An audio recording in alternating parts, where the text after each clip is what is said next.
I see a lot of familiar names in the audience out there. Welcome back to those of you joining us again. And for those of you who are coming to a Michigan SBDC webinar for the very first time, welcome. We appreciate seeing you here today and look forward to seeing you in future workshops as well. So today's topic, driving sales with Facebook and Instagram. My name's Ian Rogers. I'm the training manager with the Michigan Small Business Development Center. And today we have Becky Harris from the local search association and Gabe Antipas from Facebook. And we will be talking about driving sales with Facebook and Instagram. A little bit about Michigan SBDC for those of you in the audience who are new to Michigan SBDC. We serve these customer groups here at the Michigan Small Business Development Center. New ventures. So if you're looking to start a business, whether you are a seasoned entrepreneur or starting a business for the very first time, we also serve existing businesses, including those growth companies with substantial revenue streams looking to sustain growth, and advanced technology companies. And we do so by providing services such as no-cost one-on-one professional business consulting, business education programming such as this webinar and other online and in-person workshops throughout the state. Also, if you engage with the Michigan SBDC for that no-cost one-on-one business consulting, your business advisor can provide you with information-based planning through secondary market research and that technology commercialization for those high-tech companies. We have some dedicated teams such as our small business team, business growth team, export assistance team, and tech commercialization team. So whatever your needs are, we have some specialists in that area to assist with you. You can find more about our business education at sbdcmichigan.org/training. We offer workshops online and across the state on anything from those fundamentals of starting a business and writing a business plan up to some of those tricky areas like government contracting, legal, internet and social media, and a wide variety of other topics. We are able to provide these services at no cost or very low cost for some of those workshops because we are funded through a cooperative agreement with the U.S. Small Business Administration, the Michigan Economic Development Corporation, as well as matching funds from local network partners in each of our regions. Those regions are indicated on the map to the right-hand side of your screen here. So no matter where you are in the state of Michigan, you're not too far away from a local SBDC office. And for those of you who are out of the state, check out your state's SBDC offices. There are SBDC offices in every state across the country, so we are here to assist with our national network. Again, my name is Ian Rogers. I'm the training manager with the Michigan Small Business Development Center. I'd like to introduce our first presenter, Becky Harris of the LSA. She'll tell you a little bit about the local search association and what they do, and then she will introduce our special guest presenter, Gabe Antipas of Facebook. Just a quick note here at Michigan SBDC, we never share any of our client or attendee information without your express written consent, and we never require anybody to work with any one particular product, vendor, or service provider. So with that, I'd like to turn the presentation on over to Becky here so she can talk a little bit about the LSA and what they do. Awesome. Thank you, Ian, for the introduction, and hello, everybody. Welcome to today's webinar, and thank you for joining us. I just want to tell you a little bit about the LSA. So LSA stands for Local Search Association, and we're a not-for-profit trade or advertising and marketing association based in Troy, Michigan. That's how we are connected with the Michigan SBDC. They partnered with us before on a couple of live events that we've done. And then Facebook is also a member of our organization. So the connection that we really have with small businesses, or why we might be relevant to you, is because of our online presence, MarketingBitz.com. So next slide, please, Ian. So MarketingBitz.com is our small business website. It's a free resource for small businesses to learn the basics of digital marketing from experts such as Facebook or Google or Yelp or Bing or any of our member associations.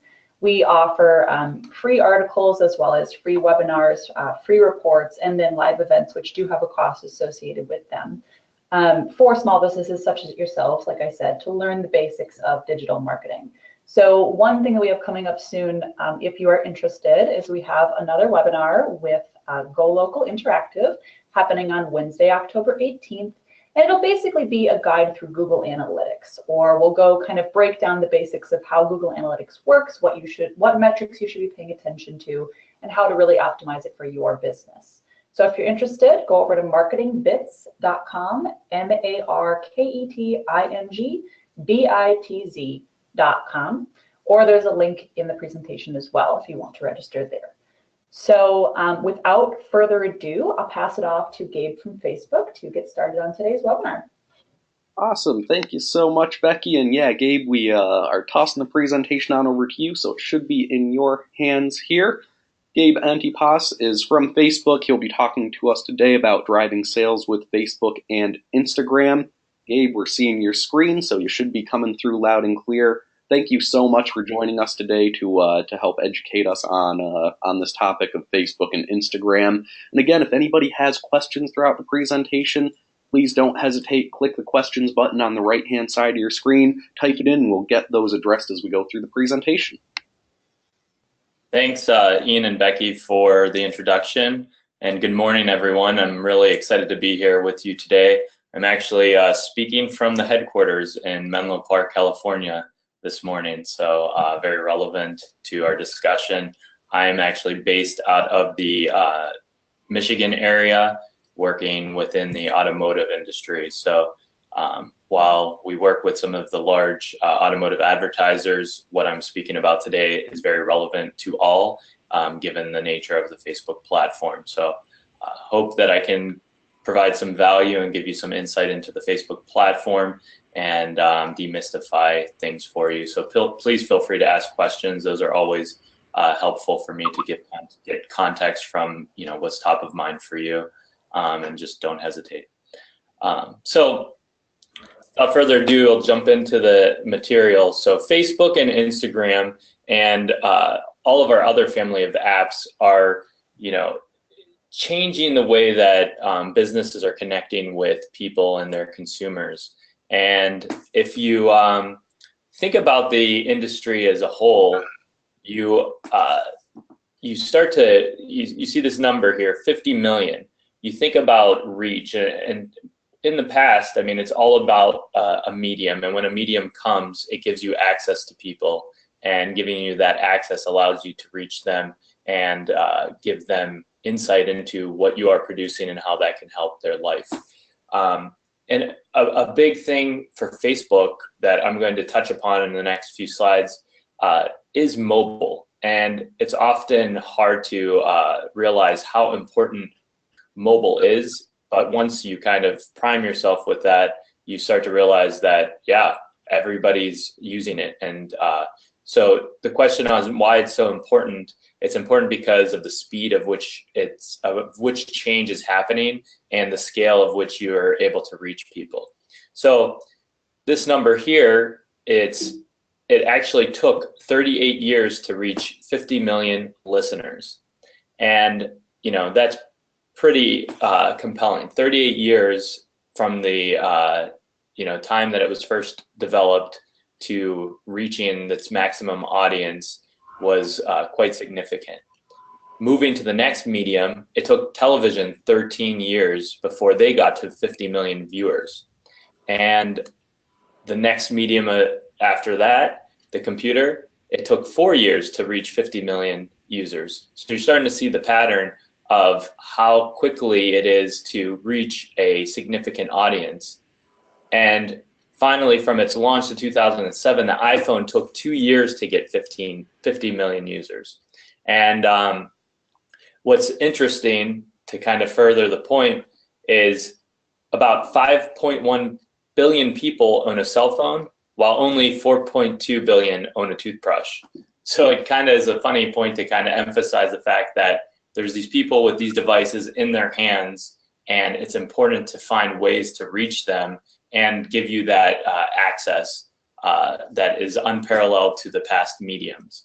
To kind of further emphasize, the current world population is about 7.4 billion people, and the active mobile devices are over 8 billion, at least now. That number just continues to rise as more devices enter the market.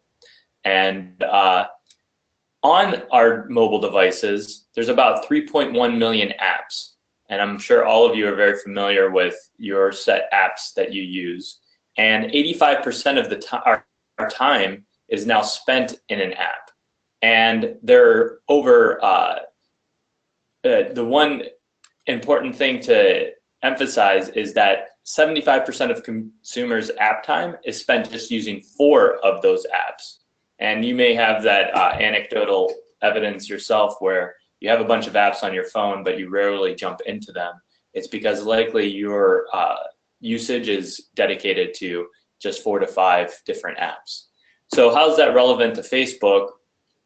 Well, Facebook and its family of apps are quite large, and over time, you've probably heard in the news some key acquisitions that Facebook has made to kind of, further our reach with the audiences that allow businesses to get the word out. And so 4 of our top main apps is obviously the Facebook app itself and Instagram. And then we have 2 chat apps, which are pretty pervasive, both in the US and globally, especially with WhatsApp. And for mobile, it's about that connection 24/7, always on, where 78% of people have their phone with them all but 2 hours per day. I mean, even when you sleep, some people cuddle with their phone, as funny as that may sound. And 87% of millennials say their phones are always by their side day and night. So as the generations come up and start adopting these devices, they're spending even more time than the generations today. And so that will continue to increase. And for advertisers, for businesses, it's giving marketers more moments to reach people. So how is mobile changing industries? Well, let's talk about cars for a second. Think about Uber. Uber is just an app, but yet it has transformed an industry. So now, by the press of a button on your phone, you can have a car show up, pick you up, and take you to your destination. That's pretty incredible. And again, emphasizing the point that the app future is still so young, but still so strong. Businesses themselves, such as Victoria's Secret, have made big headlines where they said they're stopping spending money in direct mail and print. And the reason for that is because it's no longer helping with their business objectives. So they're saving tremendous amount of money by shifting those dollars out of older mediums into new ones. And for Victoria's Secret, following them on Instagram, their presence is quite large and their audience is very relevant. So they're moving to where people are today. The same thing goes for mortgage. Now with Rocket Mortgage, you can click a button in an app and get a mortgage for your house. And so all the paperwork and the process is being alleviated for people and streamlining their ability to get whatever it is needed done. And the shift to mobile is happening, not happening, but has happened. So it's sometimes we talk about where it's going and it's about to be there. It has happened. And time spent, the mobile transition is creating something really interesting. The idea of media time creation. So by stacking mediums simultaneously, like mobile and TV, people are consuming more content. Within a 5-hour period, people are consuming over 7 hours of screen time a day, which equates to more time with media than there are actual hours in a day. And if you think about your own personal habits, 87% of people use a second screen while watching TV, which is pretty interesting because what happens during that time? You're watching your show, a commercial comes on, you look down and start playing with your phone. At least I know my wife does. And the how people are buying is changing. So 51% of holiday purchases were made on a mobile device in 2016. 10 more million people from 2015, the year before. So again, reaching audiences on mobile, having access to them, and being where they are and being ready to enable them to transact with you is so extremely important in today's mobile world. So let's talk a little bit more about Facebook and Instagram for sales in light of that context. So Facebook is one of the world's largest media platforms. It's often thought about in the terms of likes and fans and organic engagement, which is important to cultivate an audience of dedicated consumers. But just like other platforms that are out there in the digital world, Facebook is really trying to emphasize the point that it is a media platform that is equivalent to other spaces that you would typically try to reach people on. And again, on the mobile point, 93% of traffic is on mobile. So 93% of our audience using Facebook, Instagram, and its properties are coming to our platform via their mobile device, and less on their desktop experiences. And kind of categorizing the number of people visiting our site on a monthly basis, this kind of shows you the breakdown here of how many people we're actually talking about. So 2 billion on Facebook. Instagram just released the update that we're hitting 800 million per month. And then Messenger, which I'll touch on a little bit towards the end, is another interesting platform that is starting to, change the game even further in the way that you can communicate based on one-to-one communication. So no longer are you just kind of broadcasting your message out, you're actually directly engaging with one human and trying to meet their needs. And we have some solutions and interesting things that are happening in that ecosystem that are making it very compelling to get involved. And kind of further emphasizing the point on the 95% people that are visiting the site, 165 million people within the US are visiting the site daily, and 165 are visiting monthly, and 151 are visiting daily, and they're spending about 50 minutes per day with 14 touch points. So throughout that day, through 14 visits, they're spending about 50 minutes on Facebook alone. For Instagram, it's in a similar high amount of time spent, where for 7 visits, they're spending a cumulative of 21 minutes on a daily basis, and that's 58 million people. So kind of conversing that with the original mediums we kind of started talking about, it's pretty significant with how much access you have to people at any given point in time. And within the autos industry, there is like this concept of DMAs, so like going to groups of people. And if you look at the newspaper, kind of emphasizing the point of how the different mediums there are out there, and we don't like to talk down on any other mediums, there's certain value, but 626,000 people are subscribing to the New York Times on any given weekday. And on ABC News, Channel 7, the news networks, there's 261,000 households. On Facebook, you can reach almost 3x those people with about 8.2 million people in that target audience. So it kind of shows you how you can narrow down and get very specific, but yet get incredible reach from a medium like Facebook. So one thing we talk about in our business day to day is social objectives. So Facebook was founded on the concept of generating likes, generating fans, getting engagement, shares.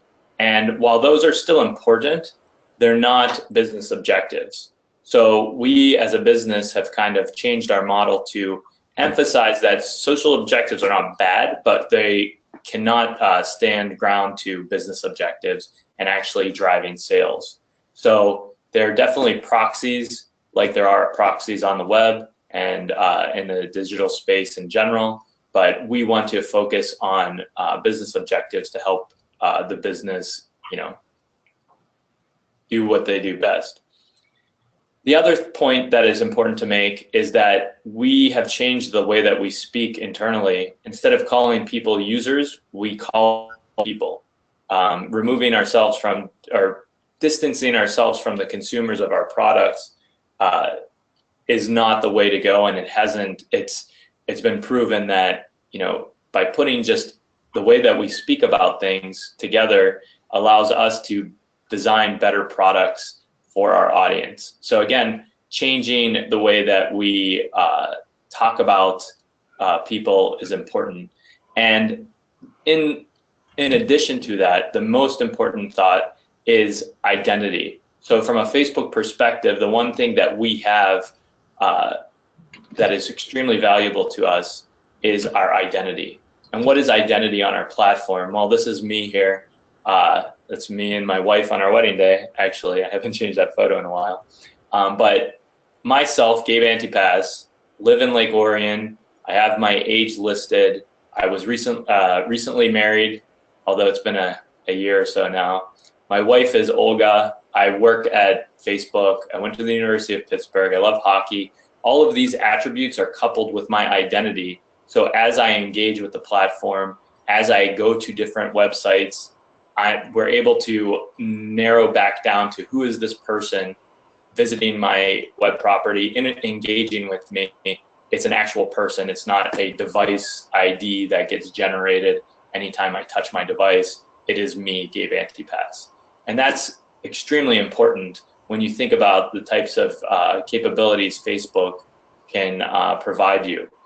So with Facebook data, you have age, gender, interests, life stage, location, and these data from the Facebook side coupled with additional data sources gives you an extreme view of who your audience is and what is interesting to them, and provides you this extreme capability to reach them.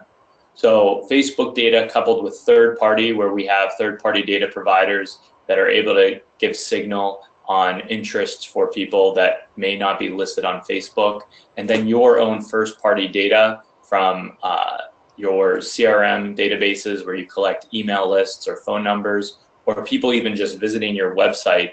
Because of Facebook's identity, you're able to reach the right people. So when you want to target 18 to 20-year-olds, you're more than likely reaching 18 to 20-year-olds at a very high confidence level. And females versus males, you can really be confident in who you're reaching and catering to their needs. So rather than make a generic ad that talks about your product or your services, you can really hone in and say, I'm going to give Gabe and people like Gabe this type of message, and I'm going to give people like his wife, Olga, this type of message, and allows you to be catering more to their needs and what they look for in a product or service. And we often emphasize as a company, Facebook is really a CRM platform. It's a CRM platform for the future where you can kind of marry this data together and really reach your people that are most closest to you from a loyalty perspective, or finding new folks, or as the point about Victoria's Secrets, the direct mail efforts. Why reach them at a high cost in a paper means when you can reach them in a significantly lower cost by using digital services, and especially by using Facebook.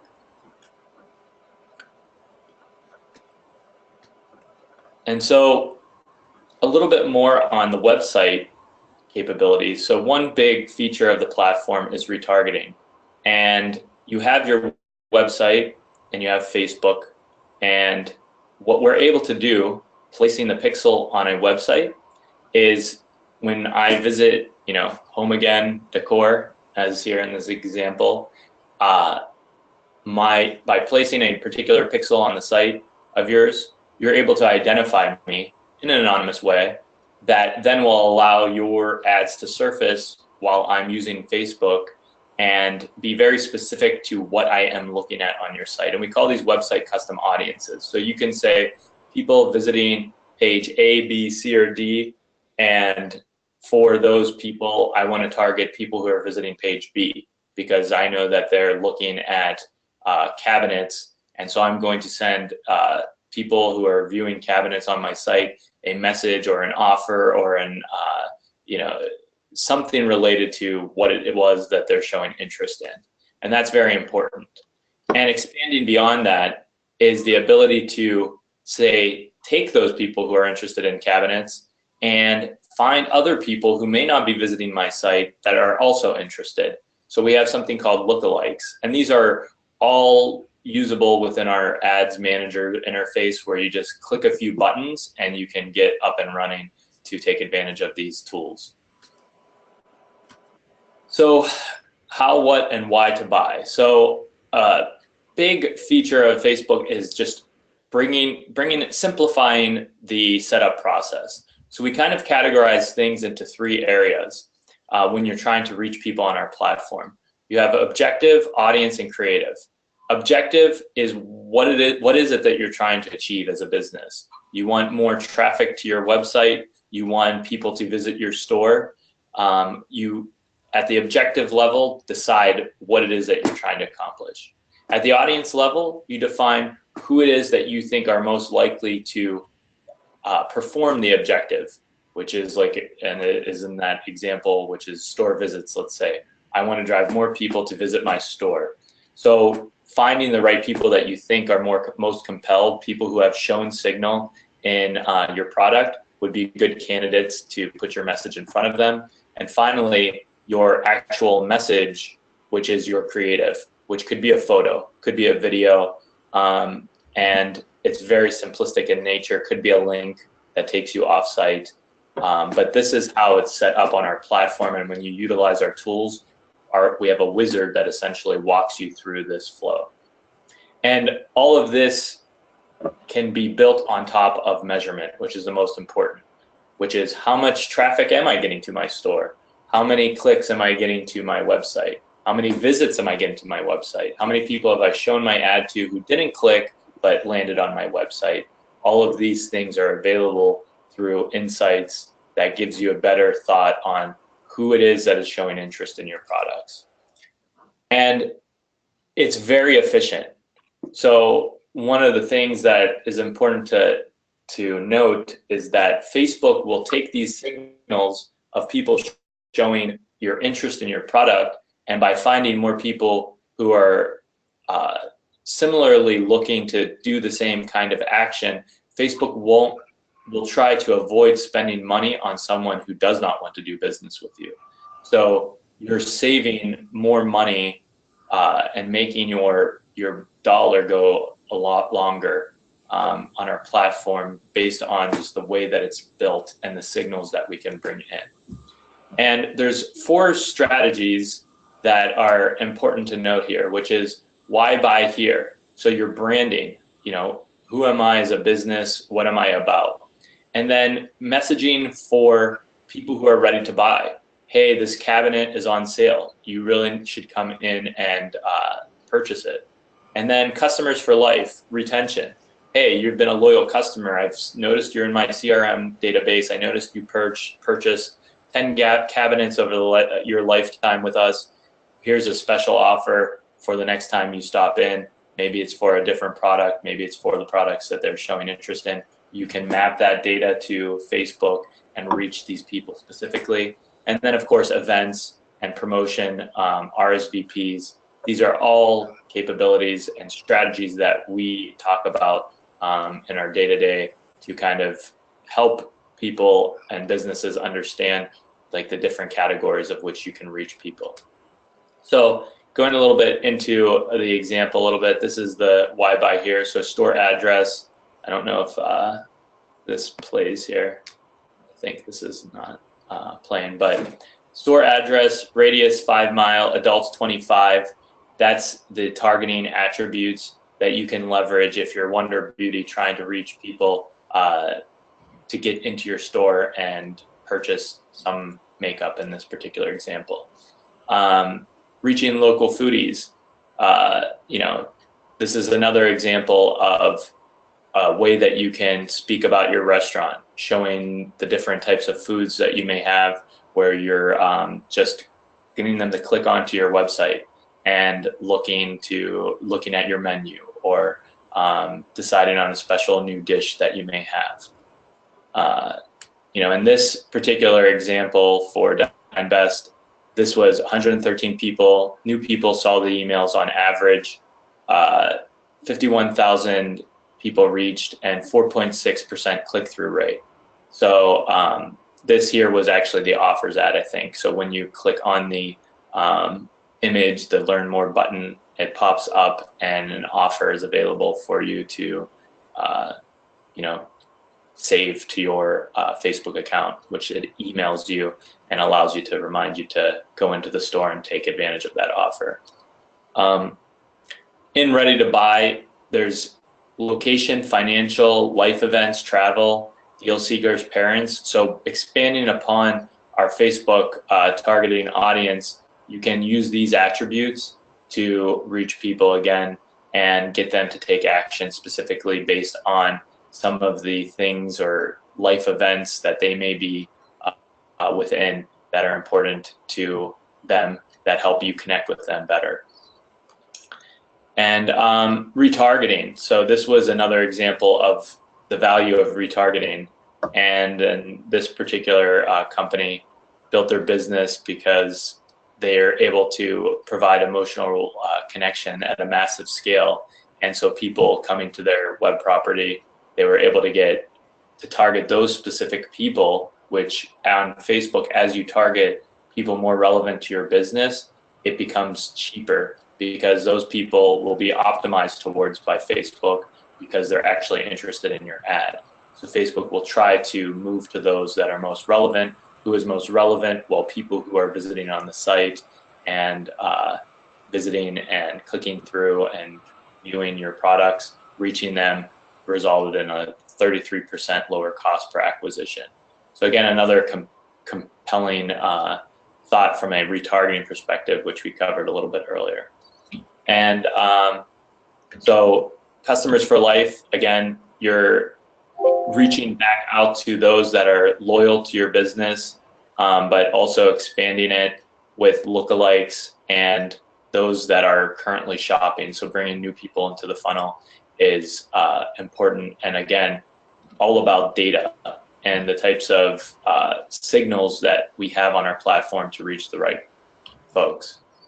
And finally, then events, again, DMA, city radius zips, reaching people in a geographic location close to your business to kind of further promote your business, your grand openings,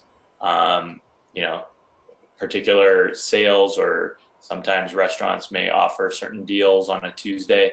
Getting out there and letting those people know about it that are local to you is another capability that is very useful for businesses.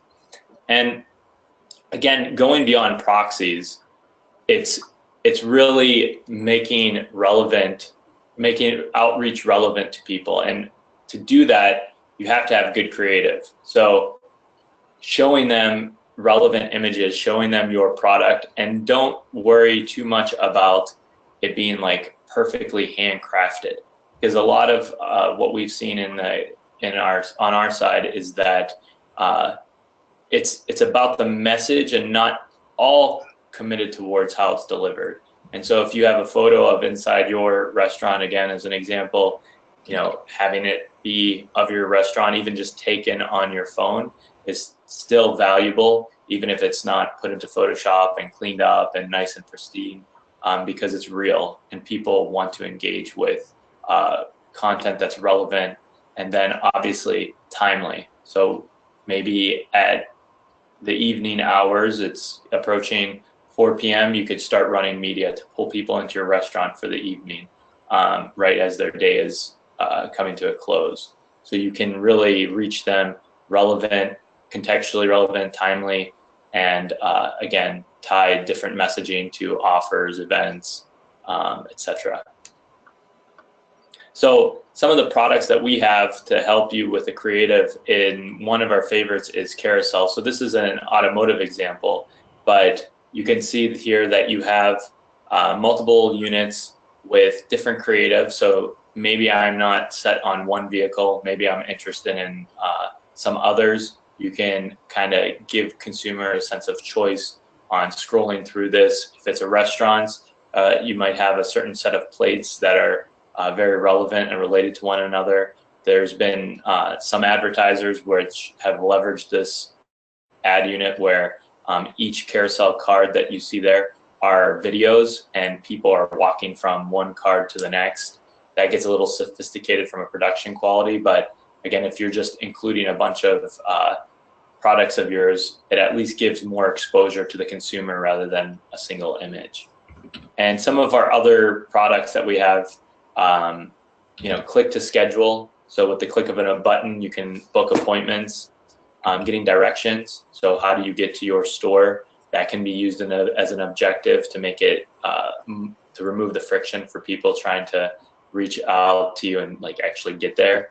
Calling is still a big feature, and sending a message. So what we talked about earlier on Messenger, you now have the ability to show an ad to a consumer, let them click it, and they open up a thread with you and your business where you can communicate directly with that individual.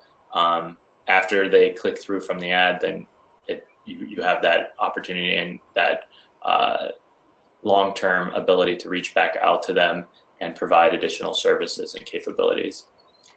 And the offer ad is very relevant for businesses, and we've seen, from an automotive perspective, 9% lift in vehicle sales. We've seen, 4 times increase to mobile visits, site visits for offers. This here is native. You click on it, it opens up on your device. It allows you to save it, sends you an email as a reminder, and it's been quite the product. We just actually revamped it, and I think here it'll show you an example of how it functions. So it scrolls down, shows you your message, special offer, 50% off products. Click the offer, has a barcode, so you can walk into the store and get it scanned, and then again, you could save it for later, so you don't have to worry about the consumer having to remember how to access it. They have it always in their saved area. Very relevant for small businesses. This is showing you later in the store. You pull it up, click on the triple bars, you go to your offers section, and it shows you the offers you had saved.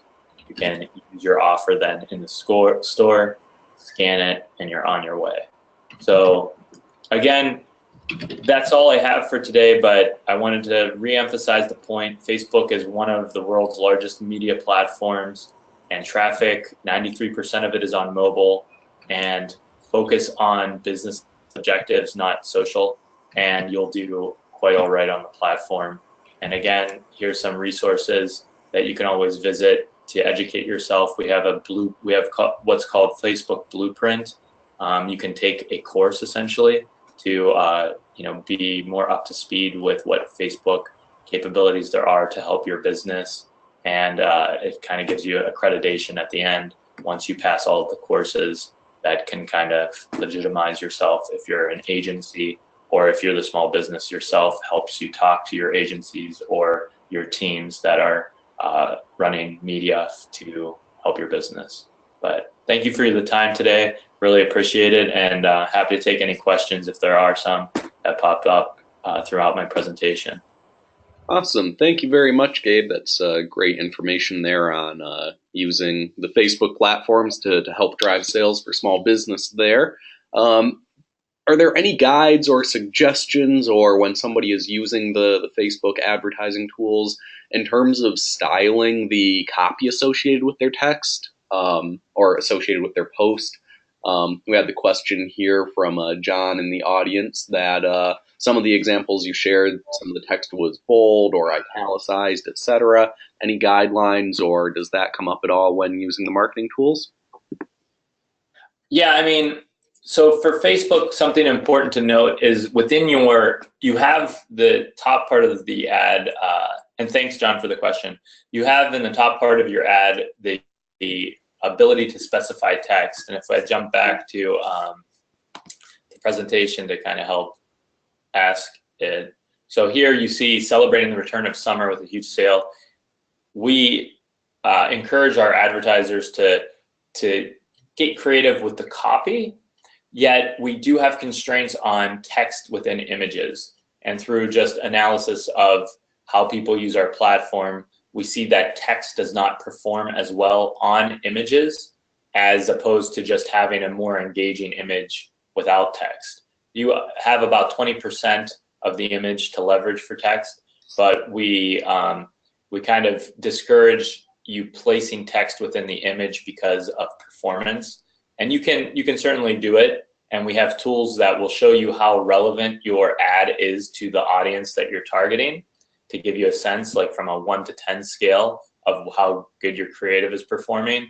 And typically we see with text on image assets, it doesn't perform as well. Now, with that being said, if you're using video, video could be a way to include text and make it a little bit more compelling, especially with captions for those who may have sound off as they're looking at the ad within newsfeed.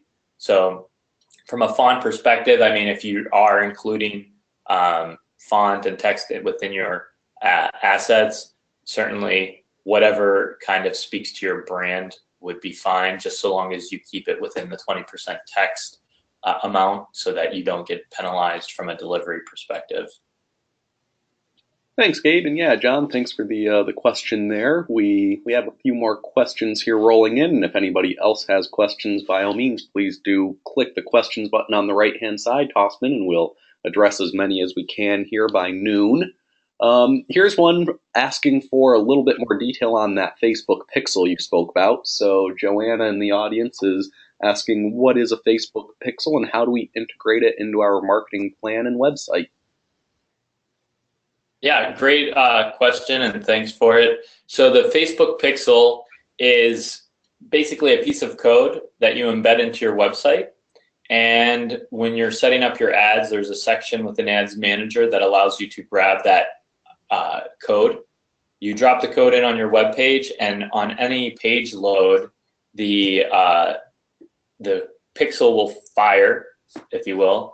And what it does is say, hey, for this person visiting this website, it'll talk to Facebook, call it up. Is this person an actual Facebook user? Facebook will determine if it is and who it is. You wouldn't necessarily know who I am visiting your website, but you'll have a link essentially on the back end of Facebook to be able to reach me again for retargeting.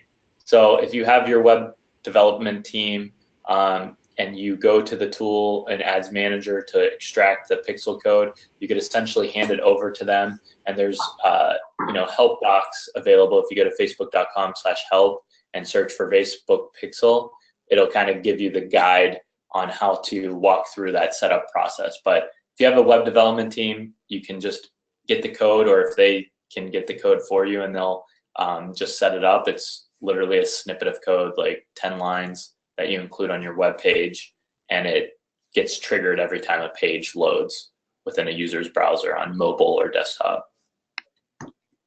Great. And we had a quick follow-up question regarding a link for more info on Facebook Pixel. Gabe, I think you mentioned head to facebook.com/help, and if you type in Facebook Pixel, there will be a page about that. Correct. Yeah, if you just even go and search in Google like Facebook Pixel implementation, it'll pop up with an implementation guide from the Help Center that can kind of walk you more thoroughly through the setup process. But it's extremely easy. You just need to get the code and place it into your website. And any of your web development teams, or if you're using a self-served web platform, you'll be able to just drop the code into the web page, and Facebook, the guide, will tell you where in your web page you should drop it within your HTML page code. Great, thanks, Gabe. And here's one. Jennifer in the audience is asking about utilizing Instagram in tandem with Facebook. Does much of that material that we presented today cover Instagram as well in terms of methodology, or do you have any quick thoughts on utilizing Instagram in tandem with Facebook?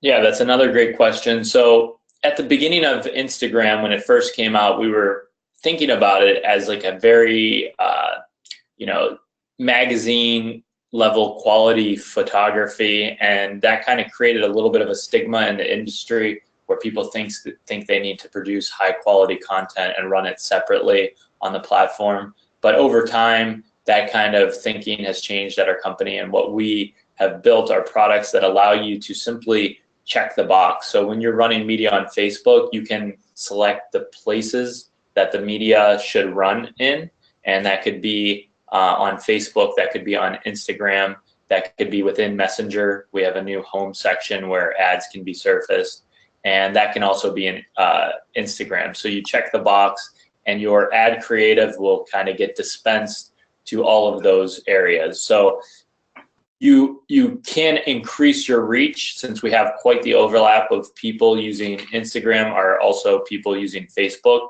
And that time spent when I had shown those two different slides earlier, you're just giving your more of an ability to reach more of an audience.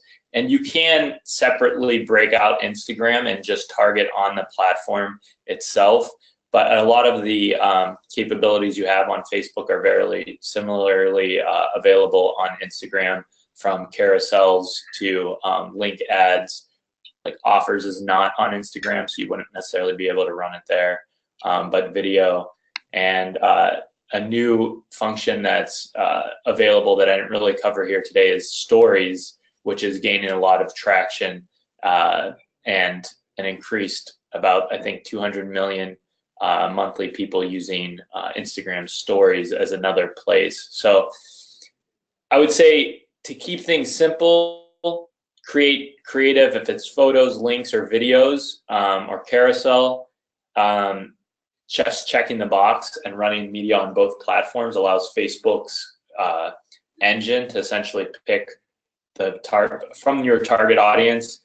It allows Facebook to say, here's Gabe, he's in this target audience, where is he right now, and will this message reaching him be effective? And regardless if I'm on Facebook or Instagram, our engine will be able to pick the best place to reach me. So at the most simplest level, I would say just check the box. But if you want to experiment, you can certainly try to break out of that a bit and create creative that may be unique to the platform. But I don't think you have to kind of reinvent the wheel for Instagram. Just another placement. Awesome. Thanks, Gabe. And yeah, we've got about 10 or so minutes left and a handful of questions here, so we'll get through as many of them as possible. Thank you, everybody in the audience, for the great questions, and Gabe for the answers here. Another one here is, what's an average cost per click for Facebook ads? Is it similar to likes and comments, engagements, that kind of thing? So one of the things that we as a company talk about with our partners is that the digital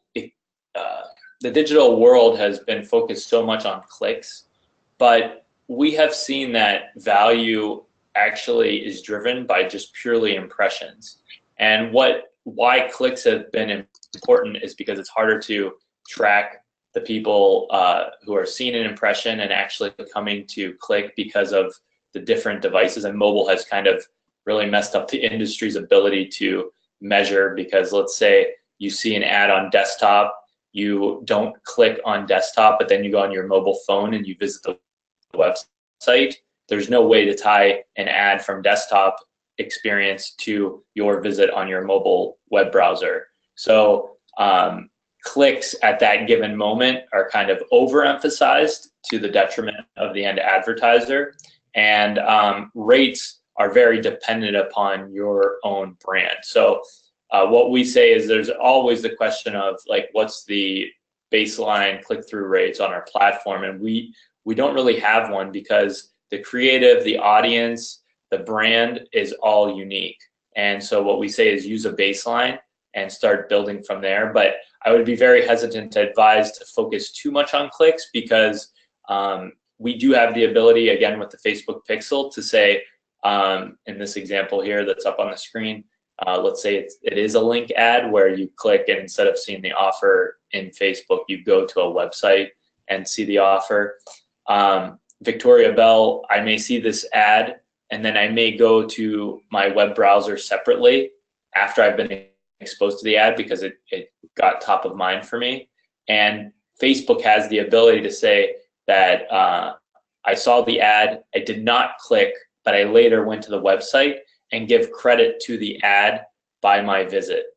So from a click-through rate, you wouldn't have like a high click-through rate there because the user wouldn't have clicked from the ad, but they would have still gotten to your site. So what we'd like to talk about are conversions and whether you have a high conversion rate for the audience that you have reached. And again, with the pixel being placed on the site, you can really measure that effectively. And again, down to that identity layer, which is Gabe, and however many people you reached. If you reached 1 million people, you could see that 100,000 converted on your site. Or if you reached 100 people, you could see that 10 actually came to the site and converted, whether it be seeing the ad and navigating there themselves, or seeing the ad and clicking. Thanks. Does purchasing ads, this is a question from Amanda in the audience, does purchasing ads through Facebook really reach the number of people advertised, and how would somebody receive that info of how many ads it reached?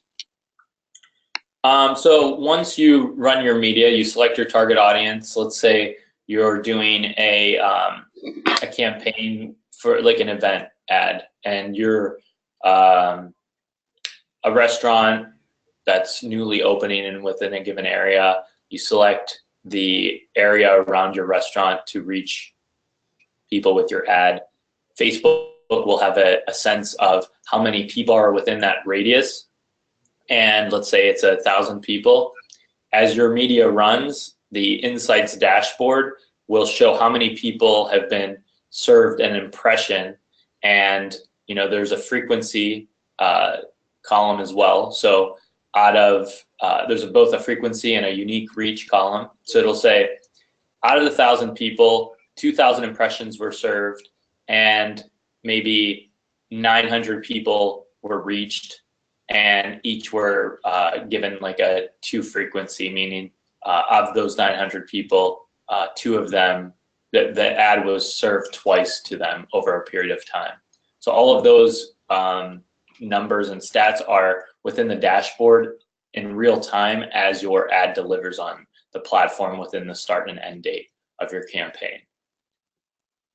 Great. Thanks, Gabe. Here's one maybe Becky might have some insight on. As somebody who's a totally new user of Facebook who doesn't use social media at all, they're now seeing that it can help their business. Are there companies that can manage Facebook posting, interaction, etc. for a business? They want to focus on making and selling, not on learning how to use Facebook. Anything like that exist out there? So I can jump in on this one. My suggestion would be, yes, there's definitely companies that can do that for you if you don't have the time, or you just don't really want to dedicate your time towards learning how to do that. So my suggestion would be to go to, like I said, MarketingBitz.com, and we have a vendor database on there. It's kind of a new initiative, but basically there's a list of different organizations you can work with, and you can for similar kinds of issues, digital marketing topics and whatnot.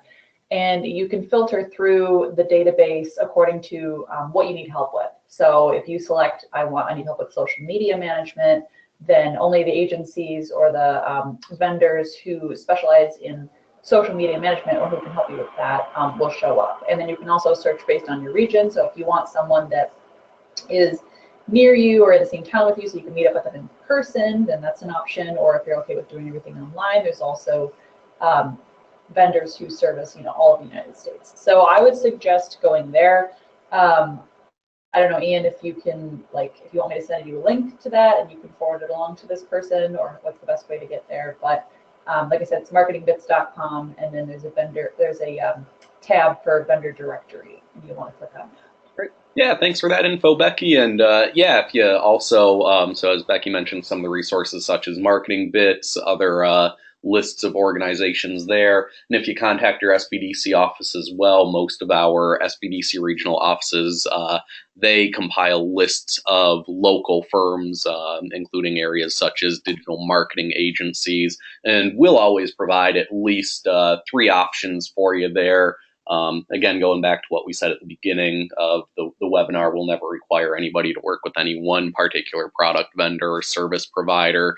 So we'll provide a handful of options there and let you do some due diligence and check out a few different options there in terms of who you might want to work with. So, and some clarification, the website Becky mentioned is MarketingBitz, MarketingBitz,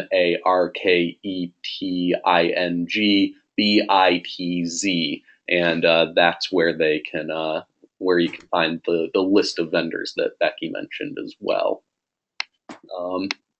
Facebook has some info there on Facebook Blueprint. I know you'd mentioned not wanting to become a Facebook expert, but if you'd like to learn what kinds of things you might need to be asking of your digital marketing agency if you go that route, Gabe had mentioned there's some info there on facebook.com/help as well as Facebook Blueprint. We have time for just a couple quick questions here. A question from John in the audience. Can ads be set to drive phone sales, maybe used to trigger Messenger to make the call? Anything along those lines, Gabe? I guess I would need more clarification when you say phone sales, but yeah, if you think similarly to reaching out on a phone to a customer,